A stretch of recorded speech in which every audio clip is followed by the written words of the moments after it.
മമ്മൂട്ടി തൻ്റെ ദീർഘകാലമായുള്ള ഈ സിനിമാ കരിയറിനിടയിൽ ഒരുപാട് വ്യത്യസ്തങ്ങളായ വേഷങ്ങൾ അവതരിപ്പിച്ചിട്ടുണ്ട്. വ്യത്യസ്ത ജാതി മത വിഭാഗങ്ങളിൽപ്പെട്ട കഥാപാത്രങ്ങളെല്ലാം അതിൻ്റെ ആത്മാവും സംസ്കാരവും ഉൾക്കൊണ്ടുകൊണ്ട് അദ്ദേഹം വളരെ മികച്ച രീതിയിൽ അവതരിപ്പിച്ചിട്ടുണ്ട്. അങ്ങനെ അവതരിപ്പിച്ച ചില പ്രത്യേക കഥാപാത്രങ്ങൾ ഒരു ജോണറായി തന്നെ പിന്നീട് മാറിയിട്ടുമുണ്ട്. അദ്ദേഹം അവതരിപ്പിച്ച പ്രത്യേക കഥാപാത്രങ്ങളിൽ പിന്നീട് ഒരു ജോണറാക്കി മാറ്റപ്പെട്ട കഥാപാത്രങ്ങളാണ് അച്ചായൻ കഥാപാത്രങ്ങൾ. ഒരുപക്ഷെ ഇന്ന് മലയാളിയുടെ മനസ്സിലേക്ക് അച്ചായൻ എന്ന ഒരു സങ്കല്പം കടന്നു വരുമ്പോൾ അതിൻ്റെ മുന്നിൽ നിൽക്കുന്ന രൂപമെന്നത് മമ്മൂട്ടിയുടേതായിരിക്കും. കോട്ടയം സ്ലാങ്ങിൽ സംസാരിക്കുന്ന, ആത്മവിശ്വാസമുള്ള, എന്നാൽ അതിൻ്റെയോടൊപ്പം തന്നെ അല്പം അഹങ്കാരമുള്ള, ആരുടെ മുന്നിലും നിവർന്നു നിന്ന് 4 ഡയലോഗ് അടിക്കാൻ കഴിയുന്ന മമ്മൂട്ടിയുടെ നസ്രാണി കഥാപാത്രങ്ങൾ മലയാളിയുടെ മനസ്സിൽ അത്ര ആഴത്തിലാണ് കടന്നു ചെന്നിരിക്കുന്നത്. മമ്മൂട്ടിയുടെ പ്രത്യേക സ്റ്റൈലിഷായുള്ള അവതരണം കൊണ്ട് തന്നെ ഇത് ഏറെ ശ്രദ്ധിക്കപ്പെട്ട കഥാപാത്രങ്ങളുമാണ്. ഈ കഥാപാത്രങ്ങളിൽ മിക്കതും തന്നെ മലയാളി നെഞ്ചിലേറ്റി ആ ചിത്രത്തെ വൻ ഹിറ്റാക്കി മാറ്റുകയും ചെയ്തിട്ടുണ്ട്. മമ്മൂട്ടിയുടെ അച്ചായൻ കഥാപാത്രങ്ങൾ നമ്മുടെ മനസ്സിലെത്തുമ്പോൾ അവയുടെ രൂപവിധാനങ്ങൾക്ക് തന്നെ ചില പ്രത്യേകതകളുണ്ട്. വെള്ളമുണ്ടും ജുബ്ബയും സ്വർണ്ണച്ചങ്ങലയും പിന്നെ കൂളിംഗ് ഗ്ലാസ് തുടങ്ങിയ ലുക്കിൽ വരുന്ന അദ്ദേഹത്തിൻ്റെ അച്ചായൻ കഥാപാത്രങ്ങൾ മുണ്ട് മടക്കി കുത്തി കൈകൾ രണ്ടും പിന്നിൽ പിണച്ചു വെച്ച് നിവർന്നു നിന്ന് അതിനുശേഷമുള്ള മാസ് ഡയലോഗുമെല്ലാം മലയാളിക്ക് ഇന്ന് കാണാപാഠം തന്നെയാണ്. മാസ് കഥാപാത്രങ്ങളാണെങ്കിലും അതോടൊപ്പം തന്നെ കോമഡിയും സെൻറ്റിമെൻറ്റും എല്ലാം നിറച്ച കഥാപാത്രങ്ങളാണ് ഇവയെല്ലാം തന്നെ. ഇങ്ങനെ ആകാര ഭംഗി കൊണ്ടും ശബ്ദ ഗാംഭീര്യം കൊണ്ടും അഭിനയശേഷി കൊണ്ടും അനശ്വരമാക്കിയ 10 അച്ചായൻ കഥാപാത്രങ്ങളും അദ്ദേഹം അഭിനയിച്ച ആ സിനിമകളെ പറ്റിയുമാണ് ഇന്ന് സിനിമാ കമ്പം പ്രേക്ഷകർക്ക് മുന്നിൽ അവതരിപ്പിക്കുന്നത്. ഹലോ, ഞാൻ PC ശശികുമാർ. എല്ലാവർക്കും സിനിമാ കമ്പം ചാനലിലേക്ക് സ്വാഗതം. 10ാം സ്ഥാനത്ത് വരുന്നത് 2007 പുറത്തിറങ്ങിയ നസ്രാണി എന്ന സിനിമയാണ്. ഇതിൽ ഡേവിഡ് ജോൺ കൊട്ടാരത്തിൽ എന്ന അച്ചായൻ കഥാപാത്രമായാണ് മമ്മൂട്ടി അഭിനയിച്ചിട്ടുള്ളത്. അദ്ദേഹത്തിൻ്റെ അച്ചായൻ കഥാപാത്രത്തിൻ്റെ ഒരു ടിപ്പിക്കൽ മോഡൽ തന്നെയാണ് ഈ കഥാപാത്രവും. വെള്ളമുണ്ടും ഷർട്ടും ധരിച്ച, അല്പം മീശയൊക്കെ ചുരുട്ടി വെച്ച, കൈ പിന്നിൽ കെട്ടി ആരുടെയും മുന്നിൽ നെഞ്ഞുയർത്തി നിൽക്കുന്ന, നല്ല മാസ് ഡയലോഗ് അടിക്കാൻ കഴിയുന്ന അച്ചായൻ കഥാപാത്രമാണിത്. ഈ കഥാപാത്രം മധ്യ തിരുവിതാംകൂറിലെ സിറിയൻ ഓർത്തഡോക്സ് ഫാമിലിയിൽപ്പെട്ട കഥാപാത്രമാണ്. ഇതിൻ്റെ തിരക്കഥ എഴുതിയിരിക്കുന്നത് രഞ്ജിത്താണ്.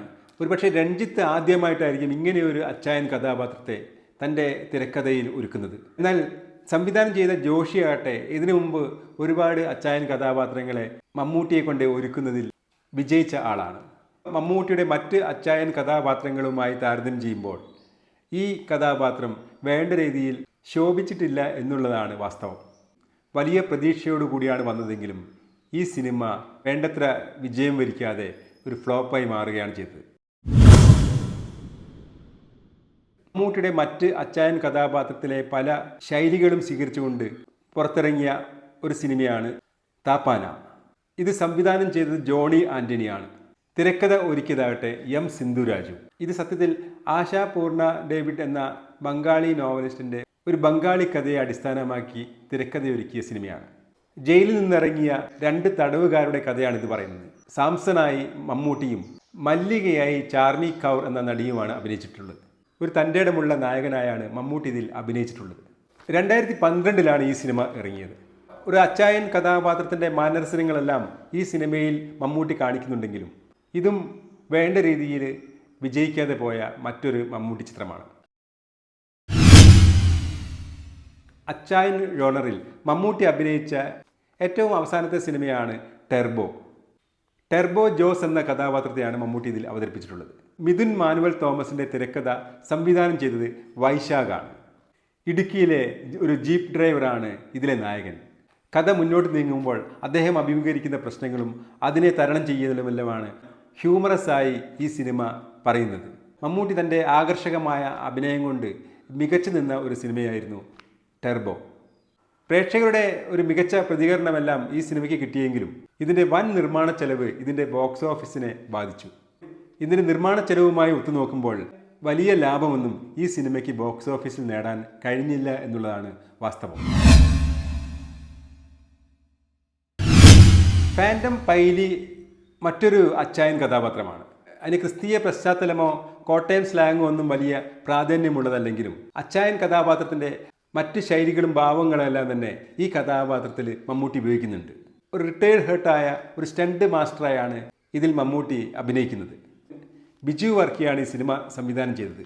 തിരക്കഥ ഒരുക്കിയതാവട്ടെ ഡെന്നിസ് ജോസഫും. ഒരുപക്ഷെ മമ്മൂട്ടിയുടെ അച്ചായൻ കഥാപാത്രങ്ങളിൽ ഏറ്റവും മികച്ചതും അതിൻ്റെ തുടക്കവുമെല്ലാം തന്നെ ഡെന്നിസ് ജോസഫിൽ നിന്നാണ്.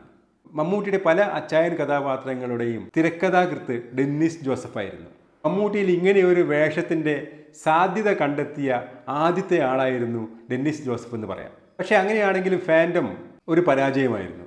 ഡെന്നിസ് ജോസഫിൻ്റെ മറ്റ് തിരക്കഥകളെ അപേക്ഷിച്ച് നോക്കുമ്പോൾ ഫാൻറ്റം വളരെ ഉൾക്കാമ്പ് കുറഞ്ഞതുമായിരുന്നു എന്നുള്ളതാണ് വാസ്തവം. മറ്റൊരു അച്ചായൻ കഥാപാത്രമാണ് തുറുപ്പ് ഗുലാനിലെ കുഞ്ഞുമോൻ. എന്നാൽ ഇതൊരു തികച്ചും ഒരു ഹ്യൂമർ ബേസ്ഡായ വളരെ ജോവിയലായ ഒരു കഥാപാത്രമാണ്. അച്ചായൻ കഥാപാത്രമാണെങ്കിലും ഇവിടെ കോട്ടയം സ്ലാങ്ങില്ല, മറിച്ച് കോഴിക്കോടൻ ഭാഷയ്ക്കാണ് ഇത് ഉപയോഗിക്കുന്നത്. എങ്കിൽ പോലും മമ്മൂട്ടിയുടെ അച്ചായൻ കഥാപാത്രങ്ങളുടെ പല പൊതു സ്വഭാവങ്ങളും ഈ കഥാപാത്രത്തിനുമുണ്ട്. മാസിനോടൊപ്പം തന്നെ കോമഡിയും ഇമോഷനും എല്ലാം കലർന്ന ഒരു കഥാപാത്രമാണിത്. ബന്ധങ്ങൾക്കും കുടുംബത്തിനൊക്കെ വളരെ മൂല്യം കൽപ്പിക്കുന്ന, പ്രണയിക്കുന്ന പെൺകുട്ടിയെ പല അപകടങ്ങളിൽ നിന്നൊക്കെ രക്ഷിക്കുന്ന വളരെ സ്റ്റൈലിഷായ എനർജറ്റിക്കായ ഒരു കഥാപാത്രമാണ് ഇതിൽ മമ്മൂട്ടി അവതരിപ്പിക്കുന്നത്. 2006 ഇറങ്ങിയ ഈ സിനിമ ആ വർഷത്തെ മലയാളത്തിലെ ഏറ്റവും വലിയ ഹിറ്റുകളിൽ ഒന്നായിരുന്നു. ഉദയകൃഷ്ണയും സിബി കെ തോമസും കൂടിയാണ് ഇതിൻ്റെ തിരക്കഥ രചിച്ചിരിക്കുന്നത്. സംവിധായകനാകട്ടെ മമ്മൂട്ടിയുടെ പല അച്ചായൻ ചിത്രങ്ങളുടെയും സംവിധായകനായ ജോണി ആൻ്റണി. അടുത്ത അച്ചായൻ ചിത്രം 1999 ഇറങ്ങിയ തച്ചിലെടുത്ത് ചുണ്ടൻ. ബാബു ജനാർദ്ദൻ്റെ തിരക്കഥയിൽ ഷാജുൻ കരിയാലാണ് ഇത് സംവിധാനം ചെയ്തിരിക്കുന്നത്. വള്ളംകളിയും കരക്കാർ തമ്മിലുള്ള മത്സരവുമെല്ലാം ഉൾപ്പെടുത്തിയ ഒരു കുട്ടനാടൻ കഥയാണിത്. അതിലെ വളരെ വൈകാരികമായി കുടുംബ ബന്ധങ്ങളെ കാണുന്ന കൊച്ചുകുഞ്ഞായി മമ്മൂട്ടി വേഷമിടുന്നു. ആ വർഷത്തെ മികച്ച വിജയങ്ങൾ നേടിയ ചിത്രങ്ങളിലൊന്നായി തച്ചിലെടുത്ത് ചുണ്ടൻ മാറുകയും ചെയ്തു. മമ്മൂട്ടിയുടെ മറ്റൊരു മികച്ച അച്ചായൻ കഥാപാത്രത്തിന് രൂപം നൽകിയത് ലാൽ ജോസും ശ്രീനിവാസൻ കൂടിയാണ്. ഒരുപക്ഷെ ശ്രീനിവാസൻ്റെ തിരക്കഥയിൽ പിറന്ന ആദ്യത്തെ അച്ചായൻ കഥാപാത്രമായിരിക്കാം ഇത്. വളരെ നർമ്മബോധമുള്ള, എന്നാൽ ഒരു ആന കുത്താൻ വന്നാൽ പോലും നിവർന്നു നിൽക്കാൻ ചങ്കൂറ്റമുള്ള അച്ചായൻ കഥാപാത്രമാണ് ഇതിലെ മമ്മൂട്ടി. ശ്രീനിവാസൻ്റെ സ്വതസിദ്ധമായ നർമ്മം ഈ കഥാപാത്രത്തിൻ്റെ രൂപഭാവാദികളിലും സംഭാഷണങ്ങളിലെല്ലാം ചേർത്തപ്പോൾ ഇതൊരു അത്യാകർഷകമായ ഒരു കഥാപാത്രമായി മാറി. അങ്ങനെ ലാൽ ജോസിൻ്റെ ആദ്യത്തെ സംവിധാന സംരംഭം മമ്മൂട്ടിക്ക് ഒരു വൻ ഹിറ്റാണ് നൽകിയത്. മമ്മൂട്ടിയുടെ അച്ചായൻ കഥാപാത്രങ്ങളിൽ ഇത് വളരെ മുന്നിൽ തന്നെ നിൽക്കുന്നു. 1992 കിഴക്കൻ പത്രോസ് ഇറങ്ങിയത്. TS സുരേഷ് ബാബു സംവിധാനം ചെയ്ത ഈ സിനിമയുടെ തിരക്കഥ എഴുതിയിരിക്കുന്നത് ഡെന്നിസ് ജോസഫാണ്. മമ്മൂട്ടിയെ അച്ചായൻ കഥാപാത്രമായി അവതരിപ്പിക്കുന്നതിൽ ഡെന്നിസ് ജോസഫിനെ പോലെ തന്നെ TS സുരേഷ് ബാബുവിനും വലിയൊരു പങ്കുണ്ട്. എന്നാൽ അങ്ങനെയാണെങ്കിലും കിഴക്കൻ പത്രോസ് എന്നത് ആ ജോണറിലെ ഒരു പരാജയ സിനിമയായി മാറി. തിരക്കഥയിലുള്ള ചില പാളിച്ചകളും മമ്മൂട്ടിയുടെ കഥാപാത്ര അവതരണത്തിലുള്ള ചില ക്ലീശകളുമൊക്കെ ആയിരിക്കാം ആ സിനിമയെ പരാജയപ്പെടുത്തിയതെന്ന് തോന്നുന്നു. മമ്മൂട്ടിയുടെ ജീവിതത്തിലെ ഒരു മറക്കാനാവാത്ത ഒരു സിനിമ തന്നെയാണ് ജോഷി സംവിധാനം ചെയ്ത സംഘം. അദ്ദേഹത്തിൻ്റെ സിനിമാ കരിയറിൻ്റെ തുടക്കകാലങ്ങളായ 88 അദ്ദേഹം ഈ സിനിമയിൽ നായകനായത്. സംഘത്തിലെ കുട്ടാപ്പി എന്ന ഈ കഥാപാത്രം മലയാള സിനിമയിൽ ഒരു തരംഗം തന്നെ സൃഷ്ടിച്ചിരുന്നു.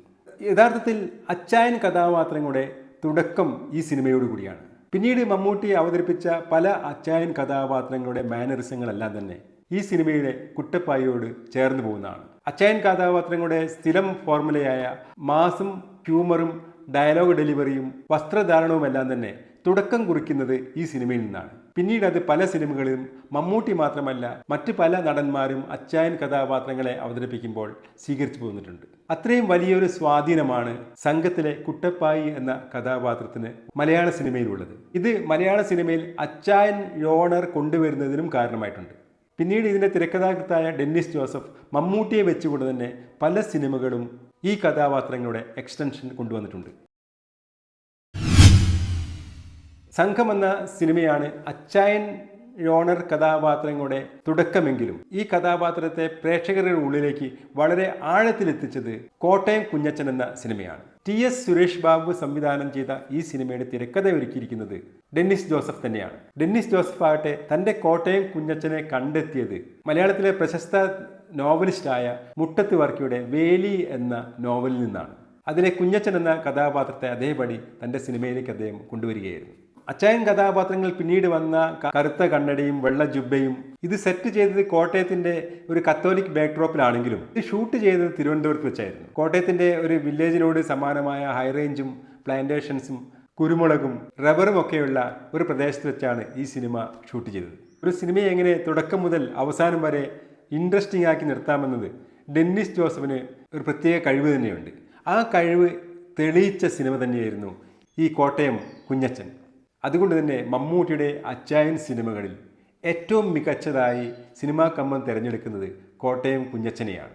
മറ്റൊരു ഭാഷയിലോ ദേശത്തോ ഒന്നുമില്ലാത്ത രീതിയിൽ ഒരു പ്രദേശത്തിലെ ഒരു മതവിഭാഗത്തിൻ്റെ സംസ്കാരത്തെ ആലേഖനം ചെയ്യുന്ന കഥാപാത്രങ്ങളുടെ ഒരു യോണർ തന്നെയാണ് അച്ചായൻ കഥാപാത്രങ്ങളിലൂടെ മമ്മൂട്ടിയിലൂടെ നമ്മൾ മലയാളികൾക്ക് ലഭിച്ചത്. ഒരു പക്ഷേ വേറൊരു ഭാഷയിൽ പോലും ഈ രീതിയിലുള്ള ഒരു ശ്രമം നടന്നിട്ടുണ്ടെങ്കിൽ തന്നെ അത് വിജയിച്ചിട്ടുണ്ടാവില്ല. അങ്ങനെ മലയാളി എന്ന് സ്നേഹിക്കുന്ന മലയാളിയുടെ പ്രിയപ്പെട്ട ഒരു അച്ചായൻ രൂപം മലയാളിക്ക് നൽകുന്നതിൽ മമ്മൂട്ടി അവിശ്വസനീയമായ വിജയമാണ് നേടിയത്. അദ്ദേഹത്തിൻ്റെ കരിയറിലേക്ക് നോക്കുമ്പോൾ ഈ കഥാപാത്രങ്ങൾ ഊർജ്ജസ്വലതയോടെ തെളിഞ്ഞു നിൽക്കുന്ന കഥാപാത്രങ്ങളാണ്. ഈ വീഡിയോ ഇവിടെ അവസാനിക്കുന്നു. ഈ വീഡിയോ ഇഷ്ടപ്പെട്ടാൽ തീർച്ചയായും ലൈക്ക് ചെയ്യുക, കമൻറ്റ് ചെയ്യുക, സബ്സ്ക്രൈബ് ചെയ്യുക. എല്ലാവർക്കും സിനിമാ കമ്പത്തിൻ്റെ സ്നേഹോഷ്മളമായ ആശംസകൾ.